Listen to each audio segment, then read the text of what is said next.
What's going on, everybody? It's your boy Spencer, and today I'm going to go over my thoughts on the new, event on Master Duel called World Championship 2024 Qualifiers. Talk about my experience with the event and what it was like reaching the max level. That will also include my thoughts on the current Master Duel meta format. Let me preface this by saying a couple of things. First, this is my first time playing Master Duel since the first couple months of the game's release. The formats are fairly similar with the TCG, except for one annoying bug that I will talk about in a second, but it is worth mentioning I am not an active player.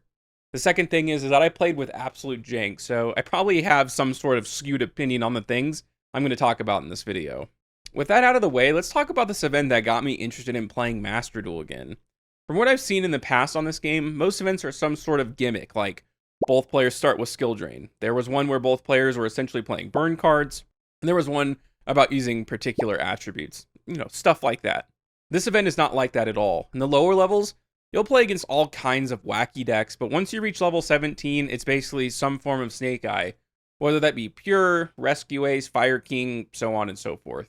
This, I believe, and I could be dead wrong, is the first competitive event on the game, which is really cool. The reality of playing IRL competitive events is not all that enticing, at least to me. A decent deck will run you well over $300, and that does not include the travel necessary to go to them, the entry fee, and hotels. Personally, I've only ever been to one YCS that happened in LA. It's not to say I didn't have a great time, but just everything considered, it was a lot of hoopla, and at the very least, not something I would want to do on a frequent basis. With Master Duel, you can literally play anywhere, which is one of the coolest things about this whole experience. I was playing on my phone, my desktop, and my iPad seamlessly. I could close the app on my desktop and seconds later have my account pulled up on my phone. The accessibility made playing this event a real possibility and not feel like a chore from a usability standpoint. So let's talk about the tournament itself and the elephant, or should I say bug, in the room. For those of you who don't know, just like in the OCG, Max C is legal in Master Duel. It borderline ruins the game. At the start of every game is this level of dread. Does my opponent have Max C? Do I have Max C? And which one of us has the out to it? It feels so gimmicky and takes away from the actual game of Yu-Gi-Oh! Any competent deck in this format starts with the same 9 cards. 3 Ash Blossom, 3 Maxi, 2 Called By, and 1 Crossout Designator.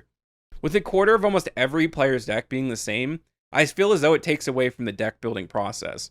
This highlights one of the biggest issues with this format. Everyone is prepared for those cards specifically. Then every once in a while, you run into a stun player and probably have none of the cards needed to break those boards. This sucks especially in this event where you need to win 3 or 4 times in a row. You know those stun players win no more than 15% of the time going second because all they have are cringe floodgate cards.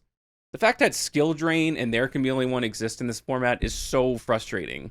Let's talk about the actual meta now. Truthfully, I feel as though Snake Eye isn't the worst tier 1 deck ever printed. It's not unbeatable and helps make every other strategy actually playable, like Infernoid, Fire King, and Rescue Ace. The issue is that there are so many hits on the other decks on the ban list, but Snake Eye is all but at full power.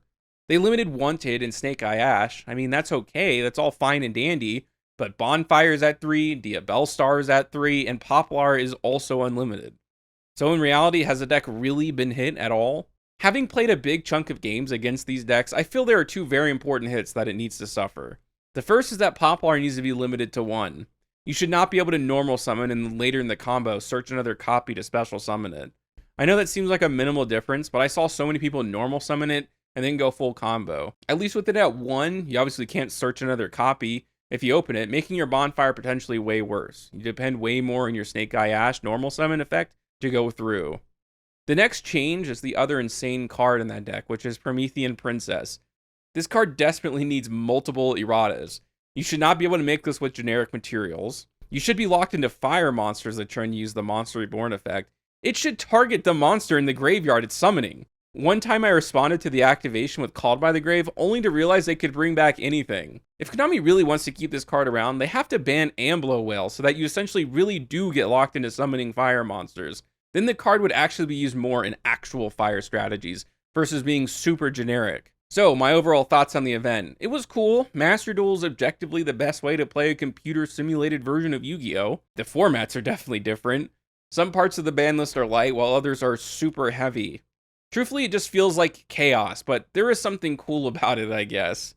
Maxi, in my opinion, does borderline ruin the game, so it's hard to get really into it. Would I recommend taking on the grind of this event? I don't know. It is cool to get a taste of playing competitively for someone who is not invested in the IRL game, but the format does get stale fast when you are trying to grind out to max level. So, those are my thoughts on the event going on right now. What do you guys think about this event? Would you recommend it? And what deck did you play if you did participate? Other than that, that's going to do it for today's video, and I will see you guys next time.